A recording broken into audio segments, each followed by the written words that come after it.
Hello everyone and welcome to Gitsapalooza. Today I will be playing Alec. Say hello, Alec.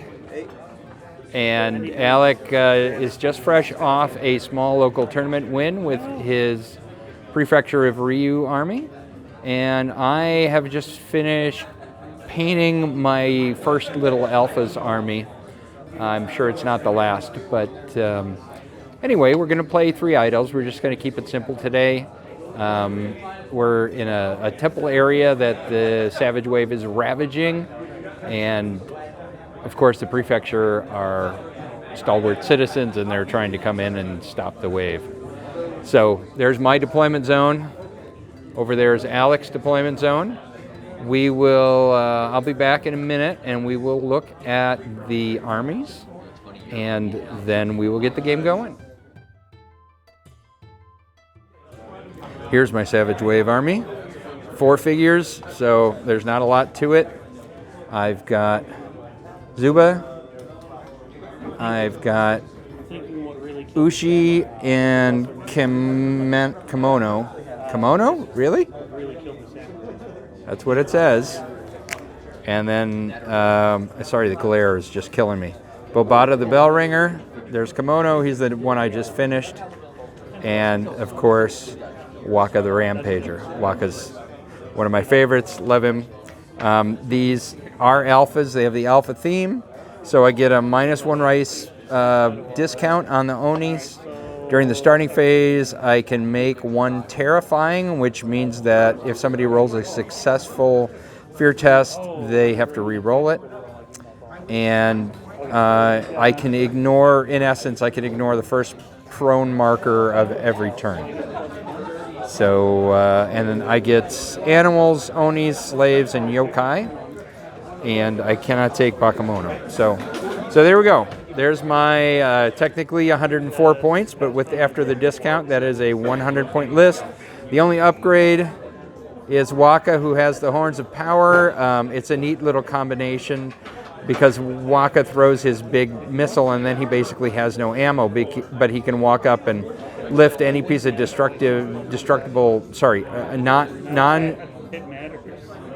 indestructible, anyway, he can pick up a small piece of terrain and reload, in essence, with a weight action and a couple of key. And what the Horns of Power say is if he takes a weight action, he gets +2 to his, oh shoot, sorry, I've forgotten the terminology. Helps if I look at the part of the card. Oh, brutal +2. So that is really sweet because I take the weight action to reload and then I can immediately throw once I reload. That's in Waka's rules. And I get brutal +2 because of the Horns of Power. So it all works out really nice. I'll be back in a second with Alec's list. I'll let him explain it. The reason I picked these particular Oni is none of them are aggressive. So if I want to go defensive, I can. They all have credible melee attacks and they all have credible ranged attacks. Of course, some are better at one than another, but it's a pretty versatile, flexible bunch. So we'll see. So this is my Prefecture list. You got EG right here. He doesn't have any special cards attached to him. He's just a decent samurai who can idolize to other samurai. You got Mako, who's pretty good. He's weak, but he's got critical strike attack 0. And then you got Akio here, and I gave him a card called Masamune Blade, which lets me roll an extra die for damage to try and get critical strike attack to work. Then you got Samurai Jack or Ryoko Shah right here. He can kind of manipulate time once per game. And then last is EG. And I gave him a card to give him Tactician +1, which he already has Tactician 1, so I roll 3 dice. And that's it. Okay, this is our tactical roll for deployment. And we tie. So I win because I rolled more dice? No, we just tie. Whatever, man. All right, now you win. This is a matter of time. I'll have you deploy first. All right, I get to deploy first. Here we are after deployment. Because of our rather small deployment zones, there really isn't much to this. I put the Oni in the only way they'll fit, and Alec kind of put all of his samurai together with Samurai Jack. Oh, I'm sorry, what's his real name? Ryokusha over on the right. So there we go. We're about ready to go. Alec, why don't we roll once again to see who this is for, who goes first. So Alec made me deploy first, and Alec will have a choice of who gets to go first. I'll have you go first. I will go first. All right. Thank you, Alec. Hello, everyone. Here we are at the end of turn 1, and everybody has moved up to the middle of the table. Waka over here has actually managed to turn that idol, so I will be getting 2 scenario points for owning that idol. And everybody else's draw line, I did manage to take control of Akio. That's his ability. He uses Hypnotoad. Wah, right there. That's how he takes control of people. And so we took control of Akio, and then Mako attacked Akio and did some shenanigans. I put all my dice into attack, and he put his dice into push defense 0 or push attack 0, and that pushed me back, so nothing happened. That was pretty smart.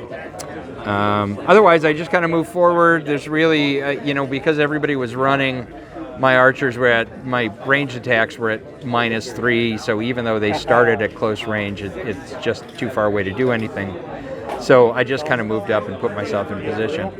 So that's where we are. We will be moving on to the next turn. Alec, why don't we roll to see who's gonna... I'm gonna spend 2 ki from Zuba in order to give myself Tactician and to remove your Tactician. So let's roll. All right, I will go first, and I will choose to go first. So we'll see you at the end of the next turn.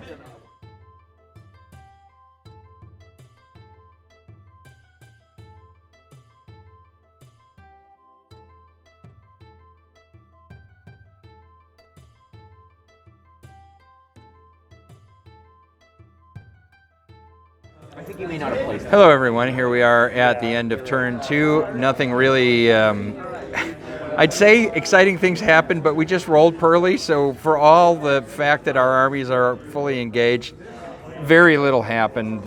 I had 2 Oni take 3 damage each, and Alec had this guy take a couple of damage, but otherwise that's pretty much it. I did manage to turn this idol in the last turn. Alec managed to turn this idol in this turn. So as far as scoring at the end of turn 2, I've got 2 points, 2 scenario points for turn 1, 2 scenario points for 2. That gives me 4. Nobody owns this yet, so that's neutral. And Alec just got 2 for this one. So right now it's 4-2. So I will get the first victory point. However, there's lots of game left and lots of scrumminess. We've both been pulling out all these nasty little tricks on each other, which so far has made for a fairly interesting game. I've gotten lucky.